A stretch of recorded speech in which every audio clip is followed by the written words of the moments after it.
Genesis chapter 1 verse 5 in the Greek Septuagint. And we get the last verse of this little paragraph, which is Kai kalasin hotheos, or, and God called tophos. He called the light, and what did he call it? Himeron, or day. Kai toskotos kalasin nikta, or he called the darkness night. Kai ageneto espera, kai ageneto proi, himera mia. It's morning and evening, day 1. Genesis 1:18, Walim Shol, and ruled over Bayom, the day, Ubalayla. So they, which are the great stars, the sun and the moon, they're going, or the great lights, they're going to rule over the day and the night. Ulhabdil, and divide, Bain Haor, and divide between, that's Bain, the light, and then interestingly, as we've seen before, in Hebrew we have between, and then later we see between instead of in English, we divide between the light and the darkness. In Hebrew, we get dividing between the light and between, ubein, right here, hachoshek, which is the darkness. So dividing between the light and the dark, between the day and the night. And then God responds to it, Wa yareh Elohim, and God saw ki tov, that it was good. Special Aramaic version of Genesis 1:13 from Targum Onkelos, and it goes, Wa, and it was Remash, it was evening, Wawa, and it was Tsefar, morning. And then we see it is Yom Talita'i, the third day. Yom being day and Talita'i being third. John 1:18, Theon, God. So here we're talking about God. And what about God? Udes, no one, Heorakin, has seen. No one has seen God popote at any time. And then it's going to say something now about Jesus, who's special in this way. Ho, that one, or the monogenes, the only begotten, or the one-of-a-kind huios, which is son. So the one-of-a-kind son, speaking of Jesus. Ho, that one, on, was, eis to kalpon, in the bosom, or in the chest, tu patros, of the Father. That one who is in the chest of the Father, in the bosom of the Father, Akenos, he, exegesato, has declared him. From today's Bible in a year, Genesis 2:23, and Adam said, This is now bone of my bones and flesh of my flesh. She shall be called woman, because she was taken out of man. Now for the Hebrew, Wayomer, and said Ha'adam, said the man. Zot, this one, Hafa'am, now. This is now. Etsem, this is now bone. Ma'etzemi, of my bone. Ubasar, and flesh. Mibsari, of my flesh. Lazot, Yakra, and this one he called Isha. Ki, for, Isha is the woman. Isha, the woman. Ki, for Ma'ish. She came from man. From man. And then here we get the came from right here. Lukacha, came from. So called Isha because from Ish she came. And that she is right here in Zot. Now for the Greek Septuagint, translating Genesis 2:23.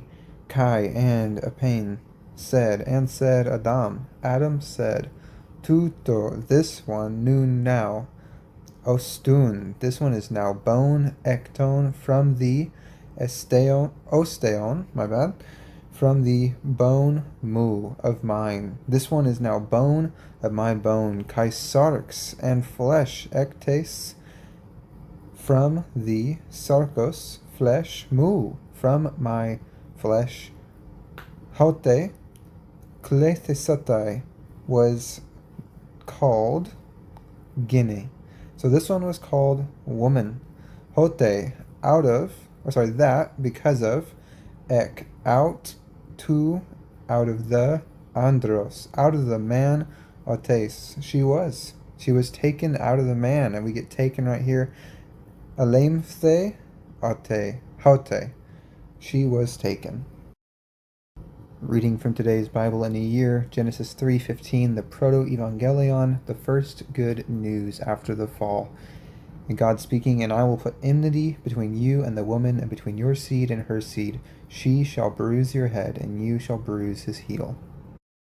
Now we have the Hebrew behind the verse, and it goes, Wa'ava, which is hatred or enmity, ashet. I will put. God's going to put hatred, beincha, between you, which is the snake, ubein, and between haisha, and between the woman. So he's going to put hatred between the snake and the woman. Ubein, and between zercha, your seed. Ubein zar'a, her seed. So between the seed of the serpent and between the seed of the woman. Who, which this seed, the he or the it, is going to what? Yashufcha, is going to bruise or destroy your rosh, your head. So this seed is going to crush the head of the serpent. Va'eta, and you, tishufanu, is going to bruise the akev, of this Messiah, which, fun fact, akev is where my name Jacob comes from, because it's heel.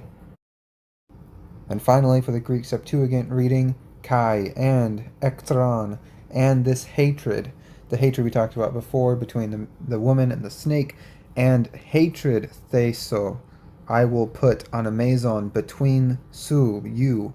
I will put hatred between you, kai anamazon, and between tes gnekos, and between the woman, kai anamazon, and between two spermatos, your seed, su, the seed of you, kai anamazon, and between two spermatos ates, her seed.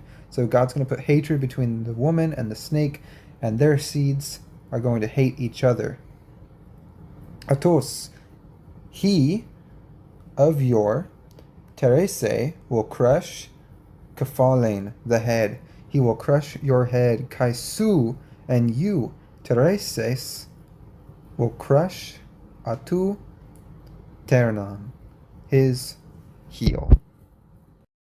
The Septuagint, Genesis chapter 1, verse 6. Starting at the top, it says, Kai penhotheos, and God said, Genetheto, let there be, stereoma.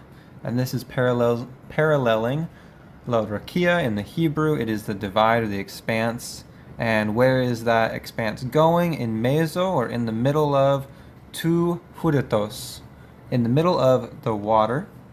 And esto diakorizon, and it divides anamazon between huretos, kai huretos. So it divides between the waters and the waters. Or in Hebrew we had the waters above and the waters below.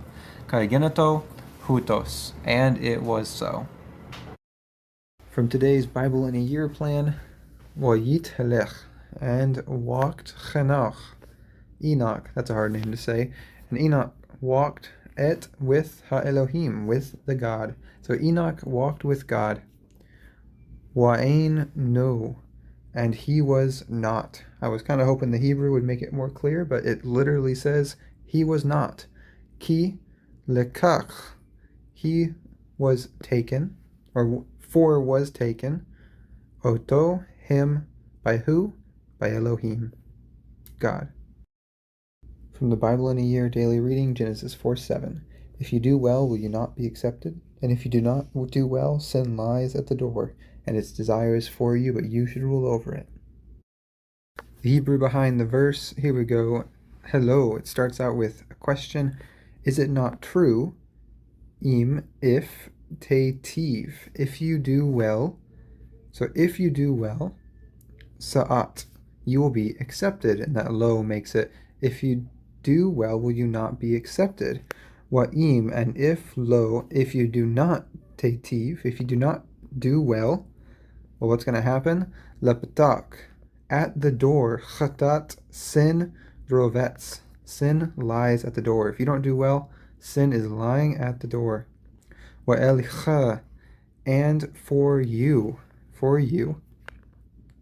tishukto, its desire is, sin's desire is for you. Wa'ata, and you, or in the verse, but you, timshal, must rule bo, over it. Genesis 1, verse 7 in the Septuagint, starting here at This first line, Kai aposen hoteos, and God made tosterioma, this divide, the expanse, Kai diakorisen, and it divided, hoteos, it divided, God divided, anamazon to huretos, it divided from among the water, hoin hupakato, the waters that were, we can check on this word, and that is below, to stereomatos, below the divide, kai anamazon, and between to huretos, to epano, to stereomatos. And it divides from among the waters that are upon the divide. I was minding my own business at Starbucks when I saw this. Right here, paradise is Greek. So let's take a look. The Hebrew behind Genesis 3:2 says this, Wat Omar, and said Haisha, said the woman, this is Eve, al hanchash, to the serpent. So Eve said to the serpent, Mafari, of the fruit, etz hagan, of the trees of the garden, na'ohel, we may eat. And this word right here, hagan, is the garden. But when the Greek translators of the Septuagint looked at that, they translated it as kai, which means an, apain, said, Hey, Gene, the woman. And the woman said, To ophe, to the serpent, apokarpo, from the fruit, zulon, of the trees, to paradiso, of the garden, phagometha, we may eat. This word right here, paradiso, is the word for garden where we get paradise in English, and we get that from Jesus. See, because in Luke 23:43, Jesus says this, An apain, and said, Ato hotheos, and Jesus said to him, Amen, surely lego, I say to you, soy. I say to you, soy is the you here. Simeron, this day, mate with emu. This day you will be with me, and we get that you will be right here, as say, you will be with me in to paradiso, in paradise. And that's where we get our English word paradise from garden. Pretty cool. How long was the flood on the earth? 40 days, right? Wrong. From today's Bible reading, we have Genesis 7:24. Let's take a look at the Hebrew. It says this, Wagibru, and prevailed Hamayim, the waters. The waters prevailed al ha'eretz, over the earth. For how many days? 40? No. Chamshim, 50. Umat, and 100 yom, days. 150 days. And the Greek reflects this. Kai hupsothe, and prevailed Tohuror, the water, epiteskes, on the earth, Himeres, days, hekaton, 100, pentekonta, and 50. When God floods the earth, he puts a beautiful rainbow in the sky, right?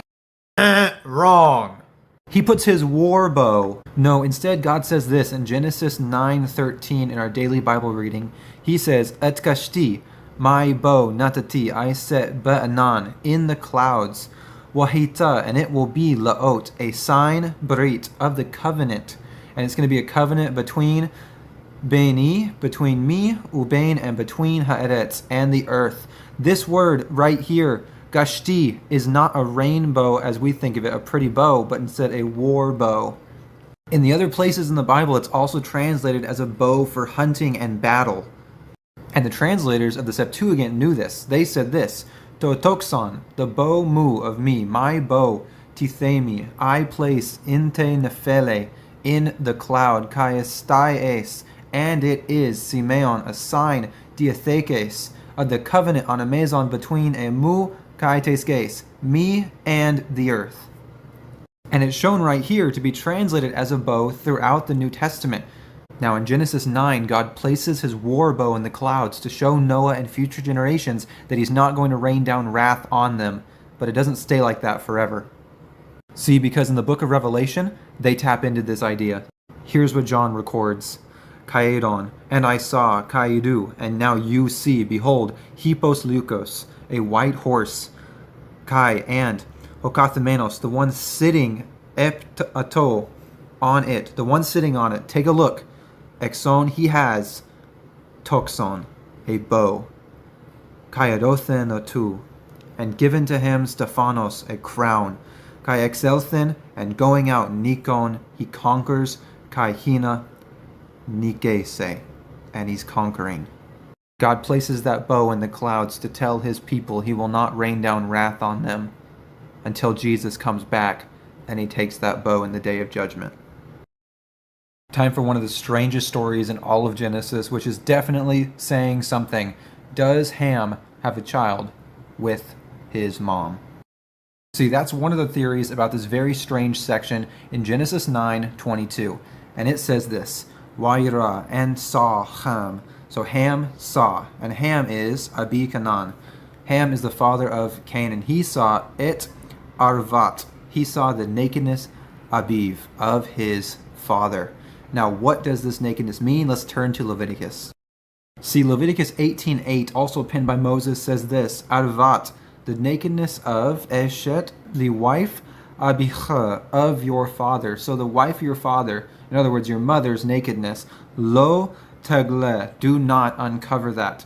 Why? Because it is Ervat, the nakedness Abicha, of your father, Hiv.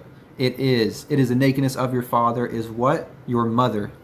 Now, if Canaan was the offspring of some kind of perversion like that, it would make sense why Noah turns to him instead of Ham and says this, Wayomer Arur, and said, a curse Canaan onto Canaan, Aved Avdim, servant of servants, you will be Lechav, to your brothers.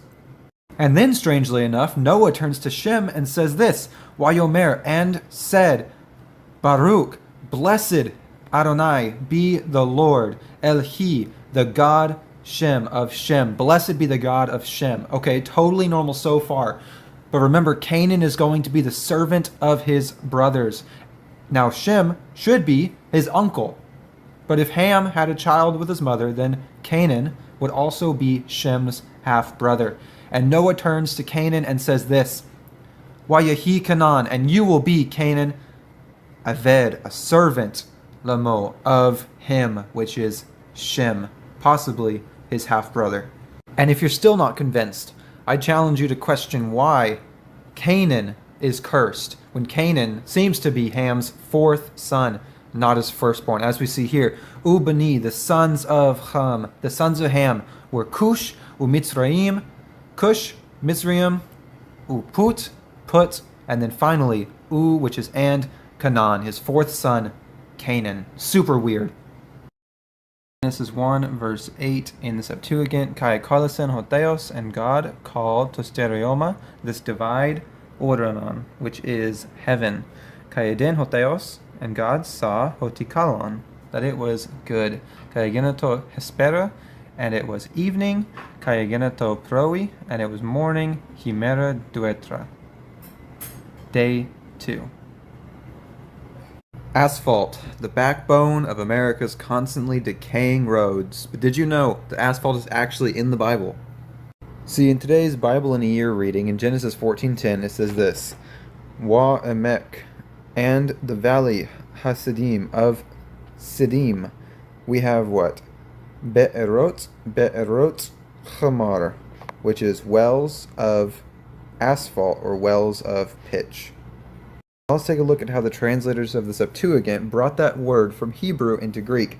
They translated it as this, Heide, and the Koilas valley, He Halike, of salt, Freata, there were wells, Freata, a well of asphaltu, which is where we get our English word, asphalt, from. Pretty cool. Everybody knows by now that asbestos causes cancer, but did you know asbestos is actually in the Bible?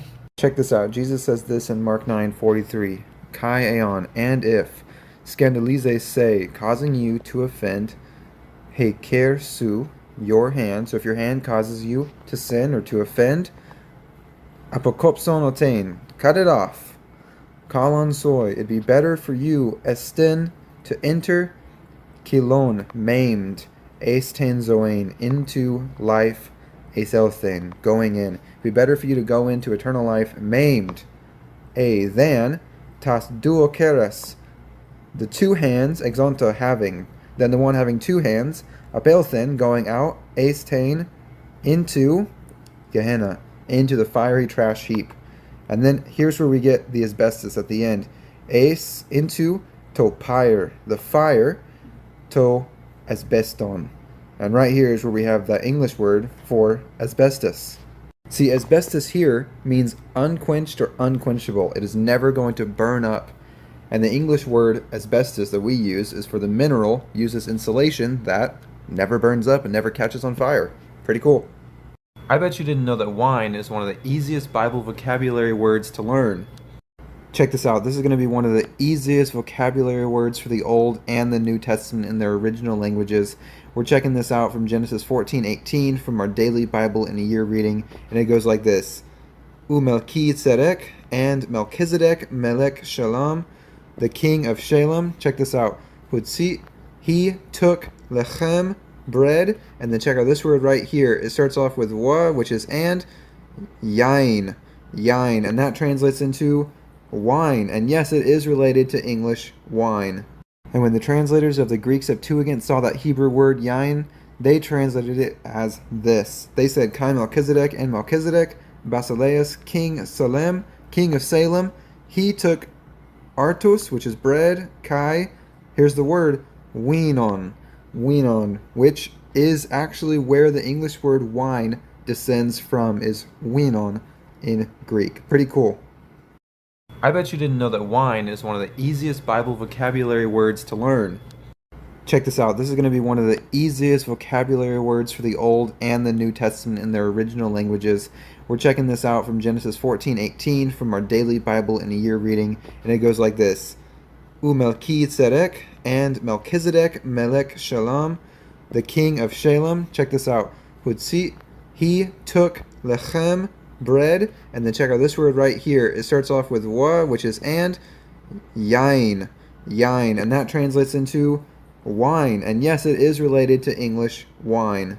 And when the translators of the Greek Septuagint saw that Hebrew word yain, they translated it as this. They said Kai Melchizedek and Melchizedek, Basileus, king Salem, king of Salem.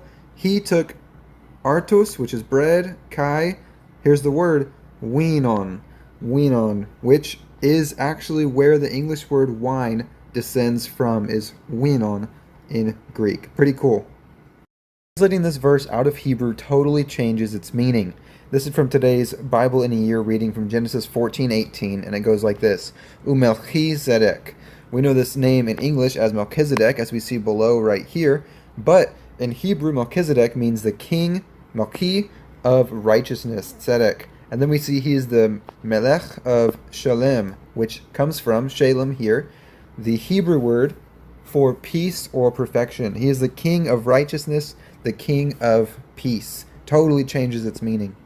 And see, when the Greek translators of the Septuagint translated that verse from Hebrew into Greek, they translated it as Kai and Melchizedek. They just took the name straight out of Hebrew, which is fine, but you totally lose the meaning of the name as king of righteousness. And then we see he's the Basileus, the king of Salem, and you totally lose the meaning that this is the city of peace or perfection. See, and if you don't know that, you missed this in Hebrews 6:20, where the author describes Jesus, Jesus, as the one who is kata after tein taxain, after the order of Melchizedek, arkyrios, genomenos. Melchizedek, the arkyrios, the high priest, genomenos. He has become. But Melchizedek here is not just a name or a king priest, he's actually the priest or the king of righteousness. How does Moses know what sulfur is, and why is it rained down on Sodom and Gomorrah? Let's take a look at the Hebrew behind Genesis 19:24, where it describes the destruction of Sodom and Gomorrah. It says this, Wa Adonai, and the Lord, Himtir, rained down. The Lord rained down on Sodom, on Sodom, and on Gomorrah. So the Lord rained down on Sodom and Gomorrah, and he rained down what? Gafrit, which is brimstone, or as we know today, sulfur. Wa'esh, and fire, ma'et, on them. So God rained down these two things, fire and brimstone or sulfur, on Sodom and Gomorrah. And Adonai did this, min, from Hashemayim, from heaven. In the Bible, this word gafrit, or right here, gofer, it's described as brimstone, used of judgment, or used of Adonai's breath. But what actually is it? This is burning sulfur. It's recognizable by its yellow body and by its blue flame, which are both super unique. But sulfur plus fire actually lets off a very toxic gas that was used in the ancient world to fumigate. The Septuagint translation reflects this by saying this, kai Curious, and the Lord, Abrexen, rained down epi on Sodoma. So God is raining down on Sodom, kai Gomorrah, and Gomorrah. And what is he raining down? Theon. Okay, that's weird, because that looks a lot like God. He's raining down Theon, kai pyre and fire, totally normal, para Curio, and the Lord, ek tu oranu, from heaven. So God from heaven is raining this down. But this right here, Theon, is really significant. Remember what I just said about fumigating? Well, Theon actually sounds like Theos, which is for God, because Theon was this godly material right here. It's called a divine incense, because burning brimstone was regarded as having the power to purify and ward off disease. Why? Because you're essentially fumigating by burning it. Here is another tragic example of losing the intense irony of the original text in translation. This is from Genesis 19:37 from our daily Bible reading. And Lot and his daughters just fled from Sodom and Gomorrah, fleeing the fumigation that God was going to bring to them, as we saw in our last video. Now, the nations of Moab and Ammon are both distant relatives to the nation of Israel and eventually become neighbors when the Israelites settle in the Promised Land. Chapter 19 of Genesis gives us the backstory as to how Moab and Ammon came about, but their names are actually really significant. Genesis 19:37 says this: Wataled and bore Heb-kirah, the firstborn. So the firstborn daughter of Lot bore Bain, a son. Watikra, and called Shemo, and called to him Moab. Called him Moab. This is significant. See, when the translators of the Septuagint translated this, they said that the daughter of Lot, Akalison, she called Toanoma the name to of him Moab, but that really loses the irony of what's going on here. See, while Moab is a proper noun, the name actually probably comes from a prefix and a noun, and the prefix is mem right here, meaning of or from, and the noun, which is right here, is ab, meaning father. Moab's name literally means from father. And this doesn't sound that weird until you realize that the reason that Moab is born is because Moab's mom sleeps with Moab's. See, when the firstborn daughter finds a name for her son, she calls him of the father, of her father. See, and the next daughter doesn't do much better either, because it says this: Wahatzirah, and the younger Gam, likewise he of she. So she likewise, Yalda, bore Bain, a son. So the younger also had a son. And Watikra, and called Shemo, and called him Bain Ami, or as we know it, Ammon. And again, that sounds pretty normal until you realize what... See, the Greek translation completely loses this. It says that she, Akalison, she called Toanoma the name to of him. She called his name Ammon, which doesn't give anything of context. See, the name Bain Ami comes from two words. Bain, which means son, and Ami, meaning people. We have people down here, with the pronominal suffix yod, which makes it my people. This means son of my people. Why is Bain Ami called son of my people? Because the way that he came about was from incest, meaning that when Lot's second daughter is naming her son, she calls him son of my people because he came from... I used to wonder how Abraham and Sarah knew that they were infertile, other than just not having a baby, but thankfully the text actually has an answer. See, in Genesis 18:11 from our daily Bible reading, it says that Sarah had passed the age of childbearing. But what does that mean, and how do they know that she's past that age? Thankfully, the Hebrew gives us an answer, so let's take a look. It says, Wa Abraham, and Abraham, Wa Sarah, and Sarah. So Abraham and Sarah, Zeknim, old. They were very old, it says, and Ba'im, and going, Bayamim, in their days. Basically, they were old, and they'd walked on this earth for a very long time. And then it describes Sarah here. It says, Chadal, ceased, lahiot. It ceased to her. And who is her? La Sarah. It ceased to Sarah. And here we have the answer. Orach, the way, kanashim, of women. The way of women had ceased. In other words, they knew that she was past childbearing age because her period had stopped. And the Septuagint translators do a great job of reflecting this. They say this, Abraham de, and Abraham, kai Sarah, and Sarah. So Abraham and Sarah, they were presbyteroi. They were super old. And then it says they were probebekotes. They were going long, himeron, in their days. So they were super old, having been around for a super long time. And then about Sarah, it says this, exelipin, and ceasing day, so and ceasing, Sarah, Sarah ceased, and what did she cease in? Genesthai ta genaikeia. Genesthai here is the happenings ta of genaikeia, of women. She stopped in the happenings of women. In other words, her period has stopped and she is infertile. Did you know Abraham in this verse is about to be called Baal? And the reason might surprise you. So let's take a look. It says this, Wabo, and came Elohim, God came, El Abimelech, to Abimelech, B'chalom, in a dream halayla, of the night. So God came to Abimelech in a dream of the night, Wayomer, and said, Lo, said to him, Hincha, behold, look at you, met, death. Or smoothed over in English translations is, behold, you are a dead man, but it literally says, look at you, dead. Look at you, the dead man, all because of ha'isha, because of the woman, asher lekachat, who you have taken. Wahi, for she. See, but when the Septuagint translators translate this verse, they say this, hate de, for she esten, she is, sinokekia, she is joined to Andri, a man.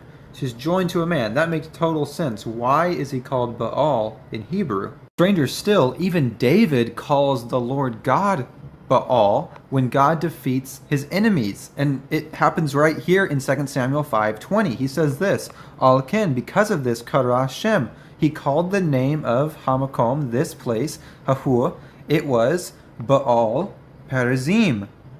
Weird.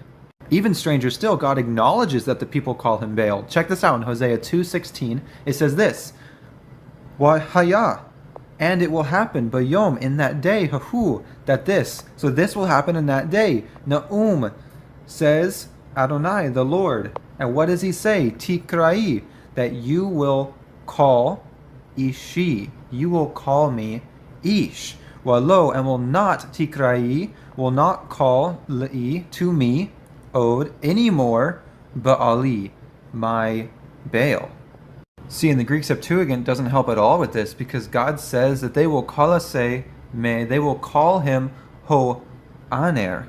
They will call him the man or the husband mu of me, my husband, kaiu, and not kalese, and not call me, not call God, ete Baalim. Baalim, what does that mean? Finally, an answer, Baal is not a name. It's only a title that means owner, husband, or lord. Abraham wasn't being called Baal the god, he was being called the husband of his bulot, his wife. David wasn't identifying the Lord with the god Baal, but instead calling him the Lord Baal Perazim, of breakthrough. And God wasn't saying that the people identified him with Baal, but instead that they were calling him their master, but soon they will call him their husband. Once again, the translation completely misses the beauty of what's going on in this story.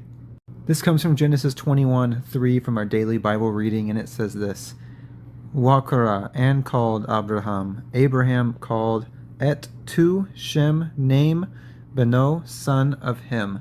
He called his son's name Hanolad, which was born, Lo, to him, Asher, which, Yelda, born, Lo, to him, Sarah. So he called the name of the son which was born to him, born by Sarah, Yitzchak. And the Greek Septuagint is pretty unassuming here, very straightforward, Kaya Kolasin, and called Abraham. So Abraham called to Anoma the name to of him which was Huyu, the son Atu of him, to Genomenu, which was born Atu to him, Hon, which Atekin was brought forth Atu to him from Sarah here. And what was the name? Isaac.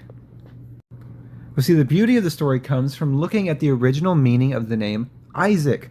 See, Isaac in English comes from the Hebrew Yitzchak, which originally comes from, as we can see at the top here, tzachak, and that means to laugh, mock, or play. See, when Sarah hears from God that she would be bringing forth a son in her old age, she laughs. And the text says that she laughs, but it doesn't necessarily mean laughing in a playful sense that, oh my goodness, how could it be that God's going to bring this forth? Another meaning is that she is mocking, laughing in a mocking way to say, oh, this could never happen. And so she names her son Isaac as a remembrance that even though she was unfaithful in doubting God, God still came through on his promises. Pretty awesome. One of the worst biblical characters of all time is about to be born. Let's check it out. This comes from our daily Bible reading from Genesis 25:25. Let's check it out. It says this, Wayetzet and came, Harishon, the first. So the first son to Rebekah and Isaac came, and he was Admoni. He was red. Kulo, all over him, Ka'aderet, like a garment. Sa'ar, that was hairy. So he was red like a garment that was hairy. Kind of a weird description, but it's Genesis, so what do you expect? And his parents, it says, Wayikra'u, and they called of him Shemo, his name, Esau, or as we know, Esau. Pretty normal, nothing crazy yet. And Esau here just means hairy, so pretty normal. Esau was pretty normal, but his brother, his twin brother who's about to be born, is probably one of the worst characters in the entire Bible. Let's check it out. Wa'achari, and after kin, after these things, Yatza came. So after these things came Achiv, his brother. So after this, Esau's brother is about to be born. Wayado, and his hand, which is, as we're going to see, Jacob's hand. Ochezet, it was grasping. Ba'akev, it was grasping the heel. Esav, of Esau, grasping the heel of Esau. That's going to be very important here. Wayikra, and called Shemo, the name Yaakov, Jacob. That's where I get my name from. It literally means heel action. Probably here the yad grabbing, ba'akev, grabbing the heel. It's not going to be a very good thing for Jacob's life. Very bad prophetically. And then we see Wayitzchak. We see that Isaac Bain was the son of Shishim, 60 Shana years. He was 60 years old. Baladet, when this happened, or specifically it's when the birth, when bringing forth a Tom. Finally, something that wasn't lost in translation. At least in Greek. It is lost in the English, but that's whatever. Here we go. From our daily Bible reading from Genesis 28:19, we have this. Wayikra, and called at the Shem, name, Hamakom, of this place. So, and called the name of this place, Hahu, it was Beit El. Beit meaning house, and El meaning God. Now, we know this in English as Bethel, and Bethel doesn't mean anything, but in the original Hebrew, Beit El means this is the house of God. We'ulam, however, Luz, it was Shem Ha'ir, the name Shem Ha'ir of the city. So Luz was the name of the city. The Rishonah, from before. Now, the Greek changes things around just a little bit. It says Kai and a Kalasin, and called Jacob. It calls Jacob. Jacob calls, that is, Jacob calls the city by a name. It adds Jacob here instead of just he calls. Toanoma, the name. Tu, Topu, the place. Akeno, it is Oikos Theu. It is the house Oikos Theu of God. It doesn't just call it Bethel like English does. It actually calls it the house of God. That's awesome.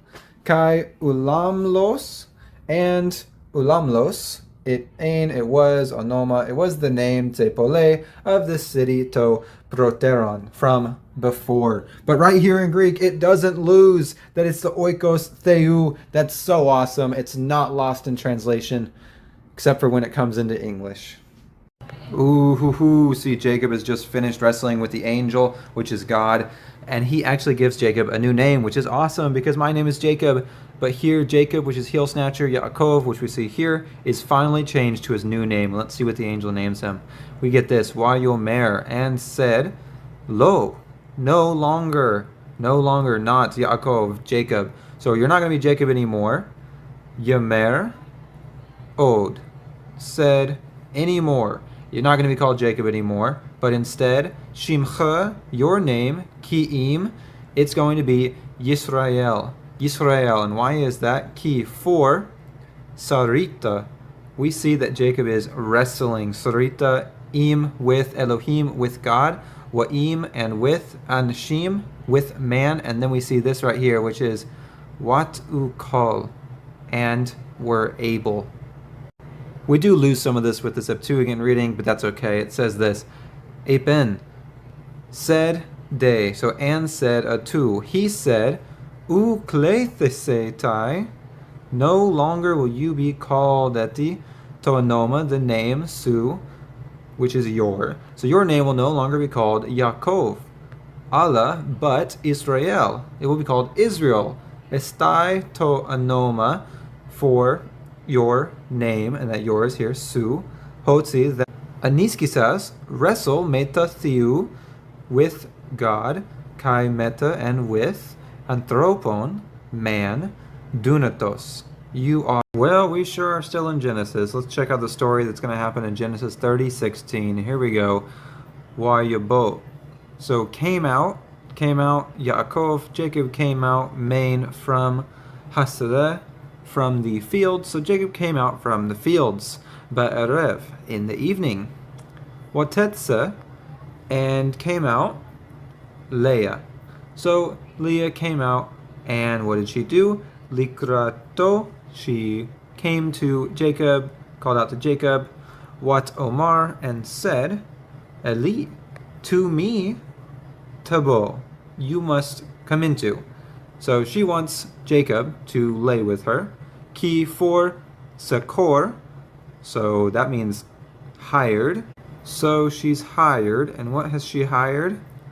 Sokarticha, surely I have hired you, Jacob, Badudae, with the mandrakes, Beni, of my son. Leah has hired her husband to sleep with her, using the mandrakes from her son that she paid to her husband's other wife, Rachel. Amazing. And Jacob sees this and for some reason thinks it's reasonable, and it says, Wayishkav, and laid im'a, with her, balayla, in the night, who, that night.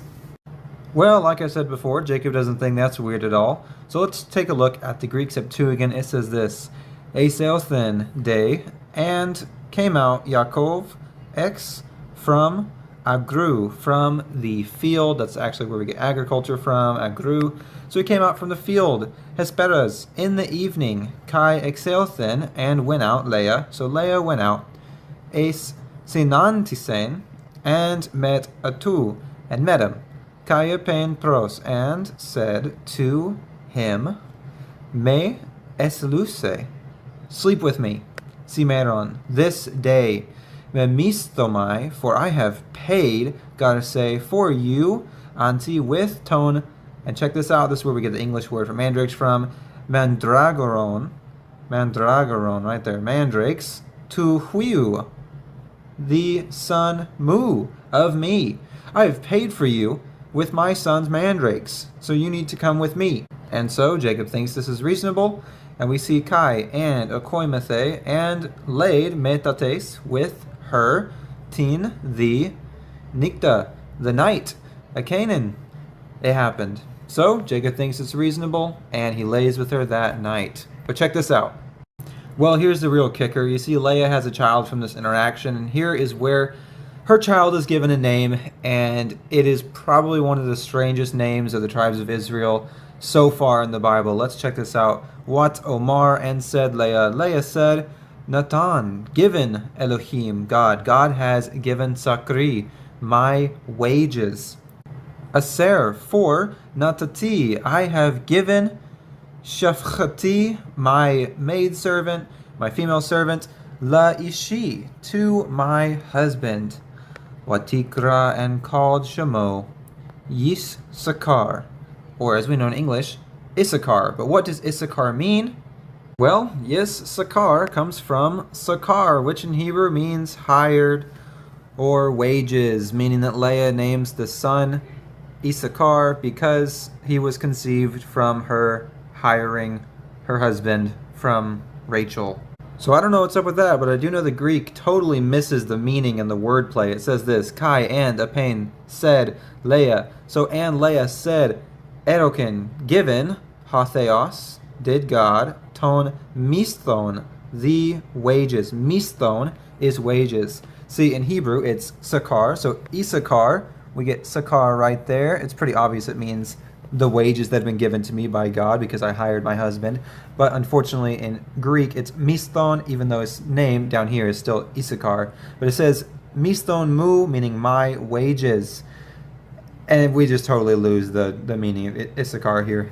We see and Kai Akalasen, she called Toanoma, the name Atu of him, Issachar. Why? Ha, that, Estin, that one is mistos, the wages.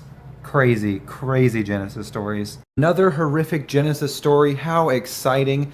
Well, the daughter of Jacob was just assaulted by a person near where he lives, and his daughter's brothers found out about it, which is Jacob's two brothers, Simeon and Levi, found out. And so they convinced the guy who assaulted their sister to become circumcised so that he's vulnerable.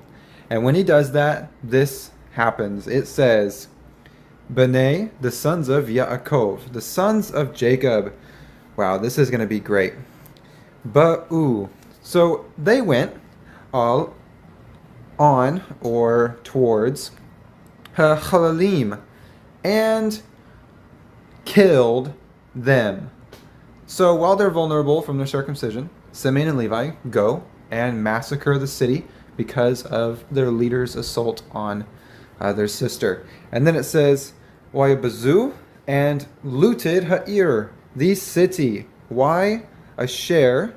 It is because Tim'u was violated, Achotam, their sister. Because their sister was violated, they massacred the city. And the Septuagint handles this very well, but with two small changes that I appreciate. It says this, Hoi de, and the Huioi, the sons Yaakov of Jacob. So the sons of Jacob, they, Eselthon, they went to the city, Tus. So they went to that city. And what did they do? Traumatius, they massacred Kai Dierpason, and they looted Tain Polin, the city. They massacred and they looted the city. Ein Hey, that had, and here's one of the changes. These two changes happen right in a row. The first change is Amianon. This is not just defiled, but is stained. They have stained, and who have they stained? Dinan. And the Septuagint clarifies who they have stained, where the Hebrew, it just says the sister of Simeon and Levi.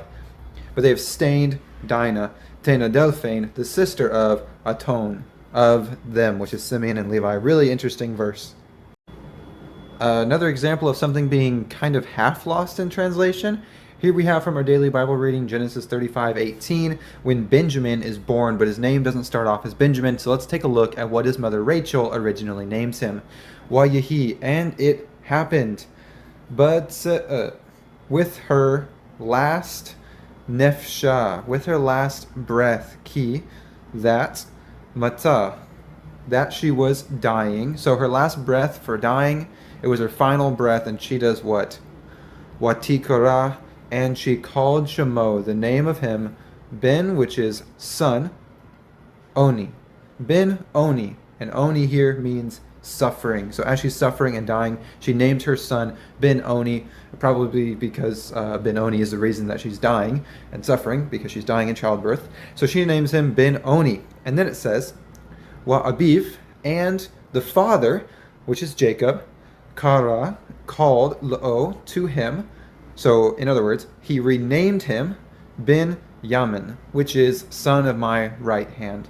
Now the Greek here in the Septuagint makes an interesting choice because it translates one of the names as an actual name and it translates the other name as its meaning in Hebrew, which I think is pretty cool. So let's take a look. It says this, Aginito, and it happened day. So and it has happened, or and it happened, ento, in the, aphenai, in the final, atain, of her, tain, psixin, of her breaths, and she's going to apethnesken, she's going to die.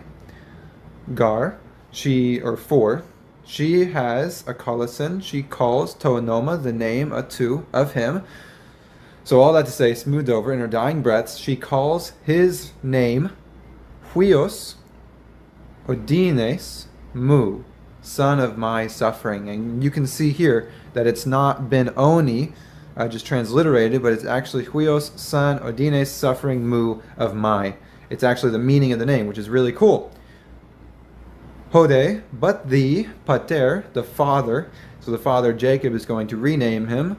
He, a kolasin, calls a tone, he calls him Benjamin, and instead of translating huios, which is son, and whatever right hand is in Greek, it instead transliterates Benjamin here as a proper name instead of huios, odines, mu. Pretty awesome. Today's Bible in a year, Genesis 38:29, the naming of Perez.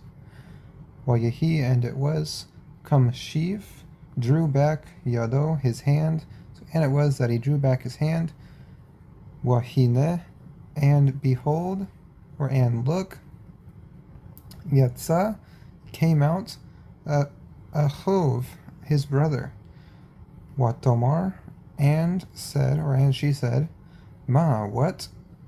Paratz ta, what a breakthrough, alicha, that you, Paretz, have broken through. Wayikra, and called Shemo, his name, Paretz, or as we know in English, Perez. And the Greek is quite similar to that. Hosde, and that one, Episynagogen, that one withdrew. Fun fact, this right here is synagogen. It's where we get synagogue from. It's also the word used to describe when God collected the waters in the creation. So episynagogen, he drew back, tein kaira, his hand, kai euthus, exelthen, and came out. Hoadelphos, the brother of two of him. So his brother came out. Hide, and she, a pain, said, Ti, behold, diekope, breaking through, dia, say, through your, and here we have phragmos, which is additional information. It's through the divide, or basically through the womb here, Kayakalasin, and called Toanoma, the name of him, Phares.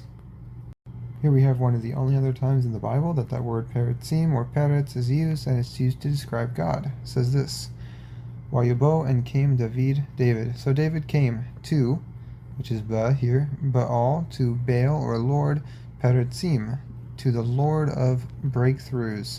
We saw that Perez was the one to break through his mother's womb instead of his brother, who they thought who was going to come first. And now we're going to see the Lord break through. Wayakim, and defeated Sham at that place, David. So David defeated them at that place called Baal Perazim, Wayomar, and called Paratz, breaking through Adonai. So the Lord is breaking through it, the Avi, the enemies of me. So the Lord has broken through my enemies, Lafani, before my face, Ka Peretz, like, that's the Ka right there, Peretz, like the breakthrough, Mayim, of water. So, like a canyon that's breaking through of water. The Lord has broken through my enemies here. Alkin, and it was so. Kara, called Shem, called the name Ha. And the Greek Septuagint adds just a little bit to it, but it's pretty straightforward. It says this, Gaelthan, and came up David. So David went, Ekton, to the epano, which is the place of diakopon, the place of breakthrough, one of the only places that diakopon is here. It is interesting that this is called the place of breakthrough instead of the Lord Baal of breakthrough, probably because the scribe wanted to avoid using the word Baal, lest to be confused with the god Baal that the Israelites struggled with in the Old Testament. And so it was the epano of diakopon, of breakthrough, kaikopsen, and defeated tous the alophilos, the enemies, okay, there, kaiapen, and said, David, diakopsen, breakthrough Kyrios of the Lord is breaking through, tous the ekthrus, the hated, mu of me, my hated ones, the Lord has broken through, tous alophilos, the enemies, enopion, before or in the presence, emu, of me, the Lord has broken through my enemies before me. Hos, as, diakoptatai, the breaking through, hurata, of water, dia, through, tuto, through them. The Lord has broken through my enemies like giant water breaking through them. Aklethe, and called, toanoma, the name to, of that, topu, that place, akenu, the place, epano, above, diakopon. Notice here it's called akenu, the place of diakopon, instead of Baal, diakopon. The Septuagint translators don't even just say that Potiphar was the priest of On and was a priest of the sun god Ra, like his name means, but instead also says that he is the priest of Helios, which is the Greek equivalent of the Egyptian god Ra. This isn't even the only time that Greek gods are mentioned in the Bible, because in the New Testament, in Scripture, in Acts 14:12, the people call Paul and Barnabas this. Ekalon, they called te to ton, to the Barnaban, they called Barnabas Dia, which is Zeus, as we're going to see. Tonde, and to Paulon, to Paul, they called Hermane, or as we're going to see, Hermes. Right here, he is the national god of the Greeks and corresponds to Roman Jupiter. See, the Bible is not afraid to mention the gods of other people, but instead says that God is the true God, and that those other gods are demons or spiritual beings who are in rebellion against the true God. Are there other gods in the Bible? I just today saw a short trying to claim that the Bible was afraid to mention other gods. So from today's Bible reading, let's take a look at Genesis 41:50, and it says this. Ule Yosef. So, and to Joseph, Yulad, was born Shani, 2 Benim, sons. So to Joseph was born 2 sons. But Terem, before Tabo, the coming Shanat, year, Hara'av, of the famine, Asher, whom Yalda was born, La'od, to him. So they were born to him from Asnat. Asnat, remember that, we're going to talk about that. But the daughter of Poti Farah. And we're going to see that. We know it in English as Potiphar, but we're going to see what that means as well. Kohen, the priest of On. Now, On is also important. Let's take a look. Well, Joseph's wife here is called Asenath, which means belonging to the goddess Nath. Potiphar literally means the one who Ra gave, which is the sun god of Egypt. And get this, the city that Potiphar is a priest in, On, means strength and vigor, but the Septuagint doesn't even use On. It instead says this. I love the way the Septuagint translates this. Toi de, and to Yosef, to Joseph, Agenanto, was brought, huioi, sons, duo, 2. He was given 2 sons.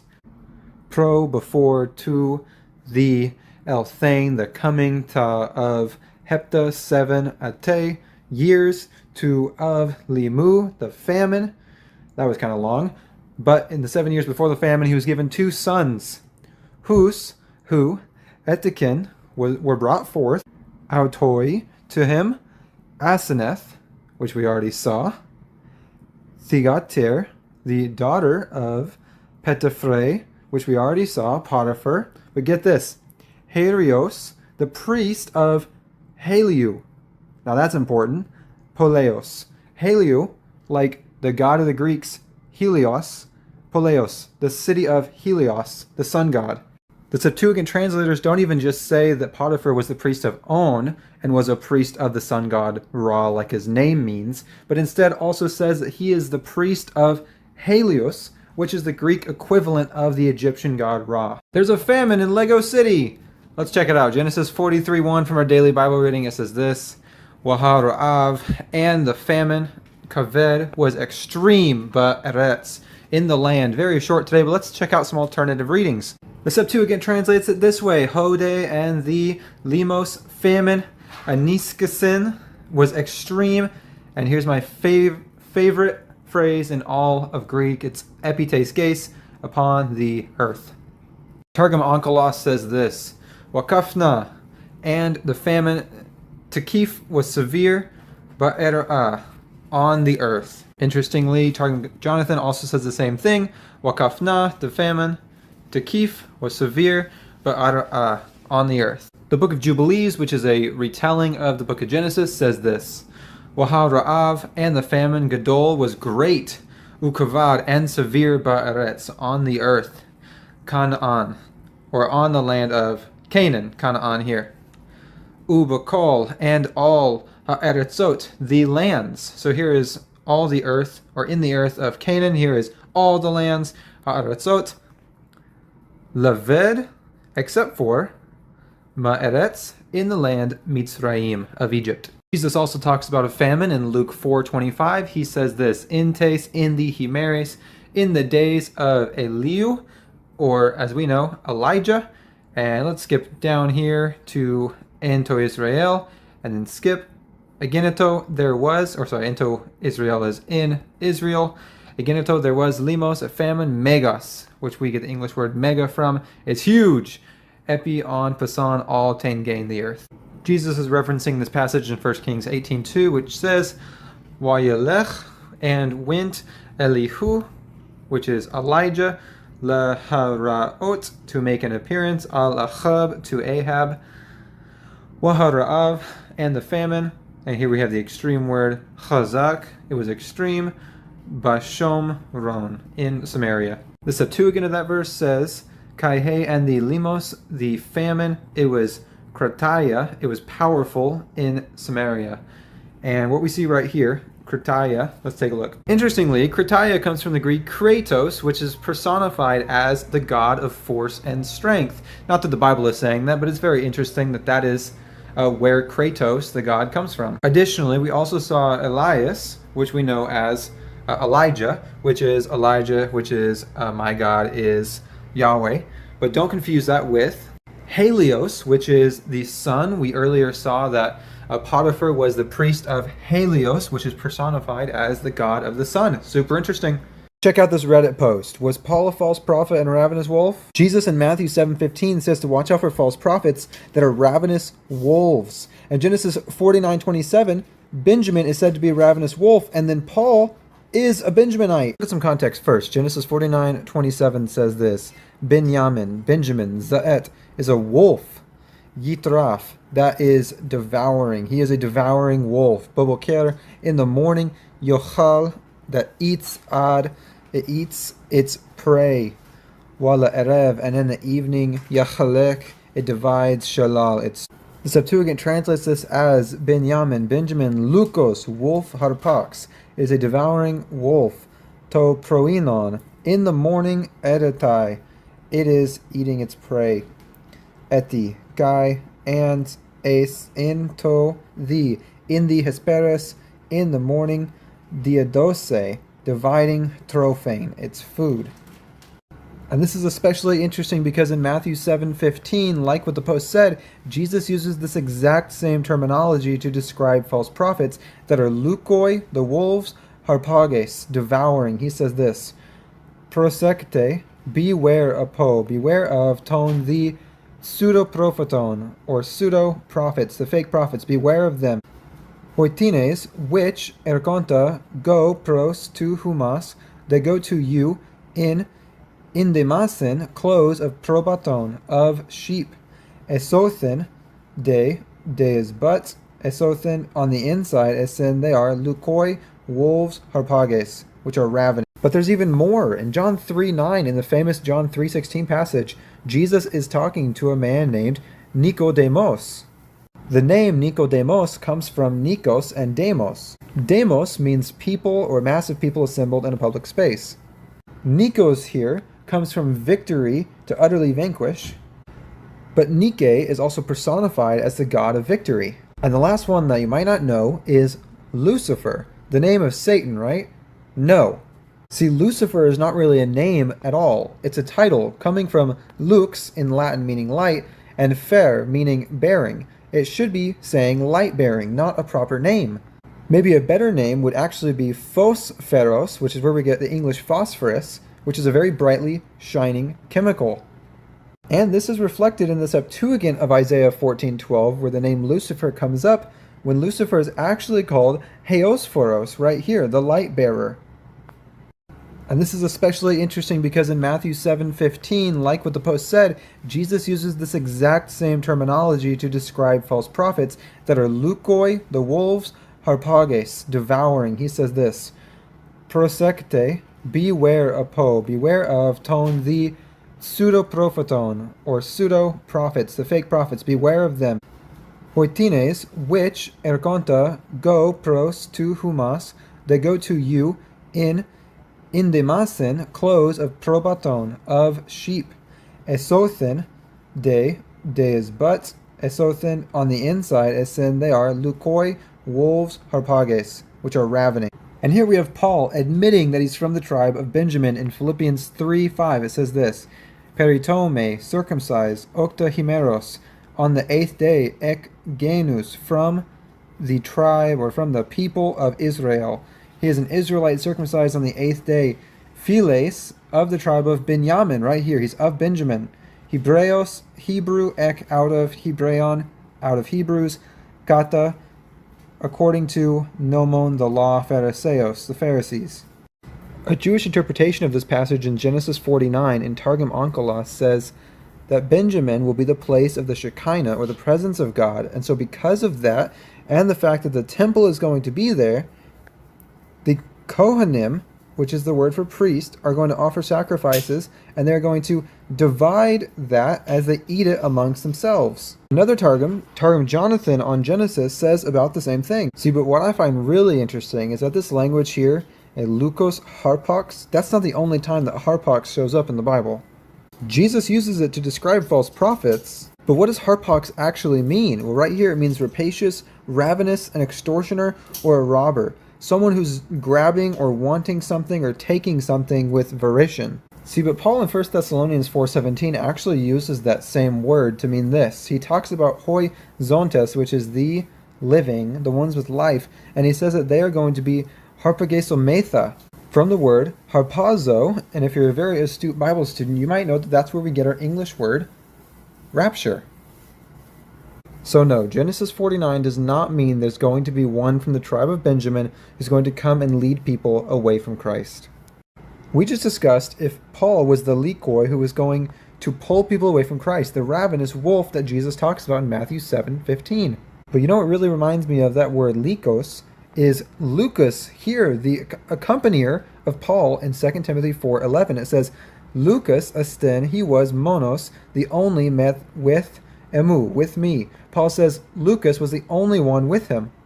But Lucas does not mean wolf. It means light-giving, and it comes from the Latin lucanus. But that got me thinking, are there any other names in the New Testament that come from Latin? Well, in that same verse as Lucas, we see Marcon Analabon, which is bring Mark. Marcos is a Latin name, but this Bible translation shows that it means a defense, where other scholars seem to say that the name was derived from Mars, the Roman god of war. Which makes you wonder, are there any other names in the New Testament that come from Roman or Greek gods? In 1 Corinthians 3:16, we see Paul writing, he says, Ego, I, Ephitisa, I planted, Apollos, Epotisen, he watered, Allah, but Hatheos, but God, Nikonen, he caused to grow. And here we see Apollos. Apollos meaning given by Apollo. In 2 Timothy 1:15 we see this, Oides, no, tuta, you know this. Hati, that apistrophason, left me, pantes, all, hoi, that were, in te Asia, that were in Asia. All that were in Asia have abandoned me. And that's what Paul says in 2 Timothy. Hon esten, including Phygelos, kai Hermogenes. Hermogenes, or as we know, Hermogenes, means lucky born or born of Mercury. The definition showed born of Mercury, but it really should say born of Hermes, and that's where we get Hermogenes, which is, of course, the herald of the gods, or Greek deity called by the Romans Mercury.